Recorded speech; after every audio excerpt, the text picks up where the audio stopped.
Subaru va dévoiler sa voiture électrique le 17 novembre prochain. Bah dis donc, il va y avoir pas mal de choses hein, en ce mois de novembre là. Pas mal de véhicules dévoilés. Bon du coup, oui, il n'y aura pas de surprise, hein, ça sera un BZ4X badgé Subaru en fait. La Solterra sera ainsi la première Subaru électrique de l'histoire, ou presque en réalité, peut se souvenir de la R1E, citadine électrique dévoilée au début des années 2000 qui disposait d'une autonomie de 80 km et d'une VMAX de 100 km/h. Ah ouais? Eh bah écoutez, on va voir ça. Je vais taper sur Google après, tiens. On va se renseigner un peu sur ce modèle-là.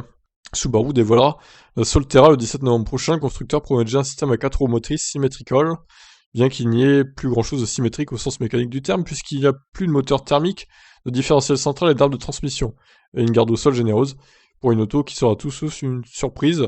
En effet, ça sera la copie du Toyota BZ4X. Il faudra s'attendre donc à une batterie de 72 kWh et plus de 210 chevaux en 4 roues motrices.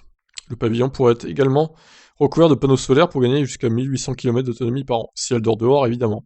Si elle dort dans un garage, ça n'a aucune utilité. Bah oui, en plus, Solterra, ça veut dire soleil, donc j'imagine qu'il y aura effectivement des panneaux solaires. Bon, voyons la R1E là.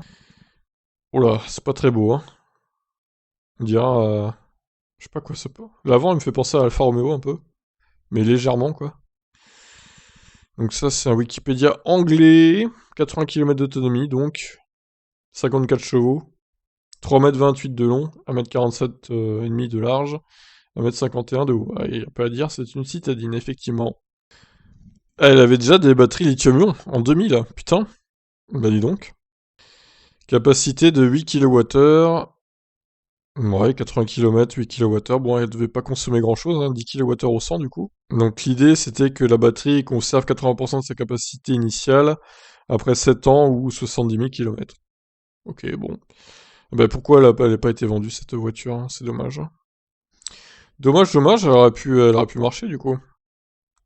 Alors par contre, c'est pas en 2000, hein. Elle est apparue...